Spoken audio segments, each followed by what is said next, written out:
here we go, guys. I don't know what model of dragline this is, but it's a Marion. That I know by machine number here, because it says Marion Power Shovel Company, Marion, Ohio, USA. Patent numbers on this little piece of metal here. I noticed this machine maybe a year or two ago when I first moved into the area. I thought it was an old link belt because I just saw it from the road. It kind of had a rusty red color to it, so I figured, oh, it's just an old link belt speeder, probably just parked there till I need it. Upon further inspection, after going quadding with a friend of mine, and found out it was a Marion dragline.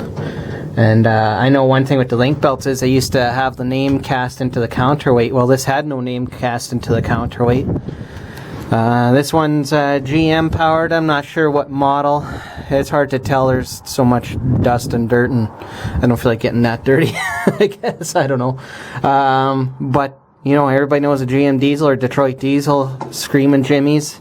Big air compressor there, as this one was an air over controls. Air to pressurize your circuits to open and close clutches and brakes and etc., whatever you want to call that stuff. Now, I keep hitting my head here, and I'm a short guy, that's odd. Big flywheel there. I've always wanted to, I've had lots of people say, oh, you know, it's very difficult to run a dragline. Well, I would like to try. I've been running excavator this is my 13th year of running them, maybe even longer. You start losing count after a while. But it's something I would like to try, even if all it had was a clamshell on it, just to say that I've done it and tried it. And I would even be interested in restoring one, but this one's awfully big and be a hell of a job to do, and to get somebody to transport it somewhere that I could work on it, and cost me an arm and a leg, I bet, too, because it's been sitting here for a long time. And this, I believe, is... now, you can correct me on it, but I'm thinking it's a generator for a magnet or something along those lines, but I could be wrong. I don't get to go around these things all that often. Like I said before, it's kind of a rare opportunity. There's not a lot of them sitting around. A few years ago, scrap steel prices went through the roof, so anything that was sitting around ended up going to China. Now, there's people party here. It's an old gravel pit, so they obviously use it for dredging gravel or mining it. You can see all the old air lines here for actuating your brakes and clutches, etc., etc. Spools, drums for your cable, drag cable, your hoist cable. And I believe this is a throttle. I could be wrong, but I remember seeing one being operated, and the operator would use this lever quite frequently. Anyway, yeah, you can see all the old air switches here. You can see your brakes for holding when you're swinging or holding when you're lowering the cable, etc. Still moves, so. Yeah, the boom's got a few bends in it. It's definitely seen better days, but I kind of would like to know more of the story behind it, but I don't know, nobody seems to know anymore, and it's kind of just cool coming to check it out. You see it's been sitting so long that moss has been growing on it, and the climate here, well, when wintertime comes, we're like the Arctic. When summertime comes, you think you're down south in the States somewhere where it's hotter than the blazes of hell. But so it can take a while for things like moss and lichen and stuff like that to grow, but when you do see it growing, then you know it's been sitting here for a long time. I wouldn't doubt if it's been 30 plus years.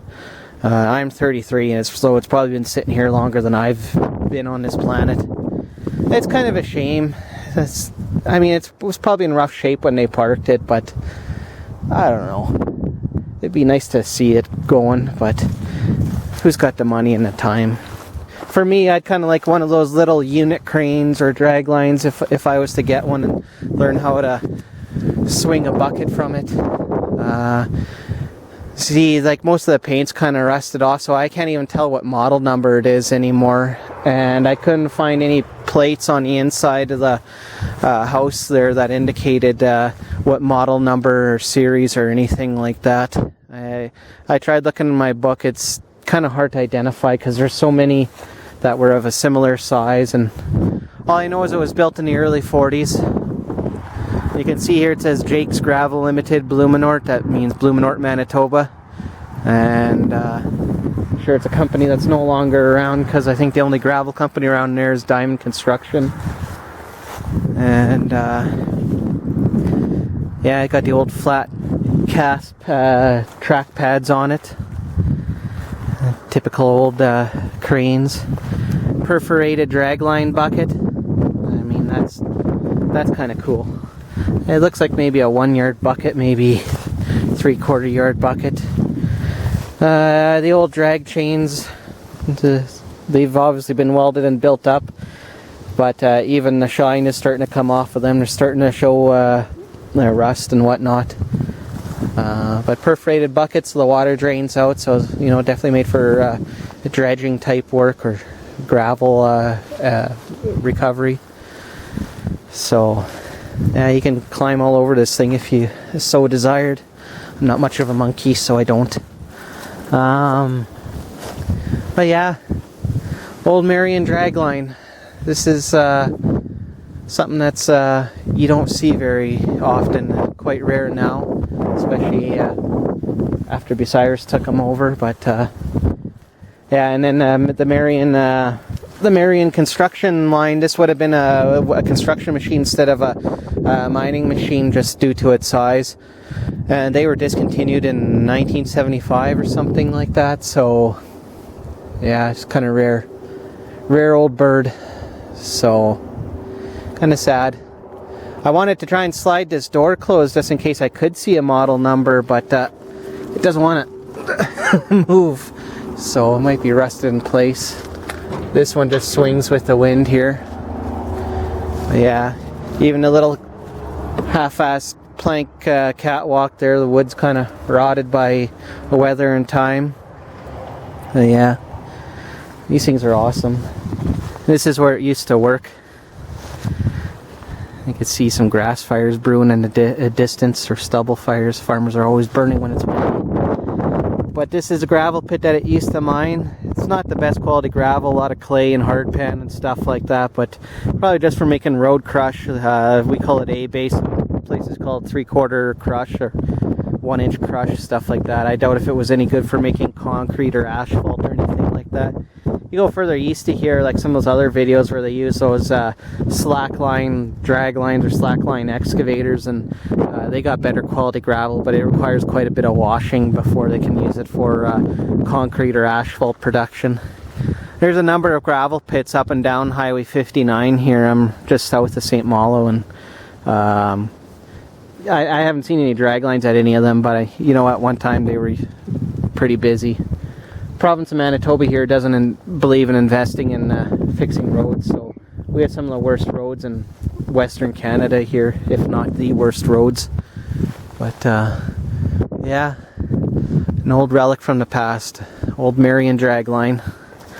So I thought I'd do a little walk around of this because it's kind of cool to find something like this. And nowadays, a lot of construction sites or even gravel pits, you can't go and walk around. You get chased off of them.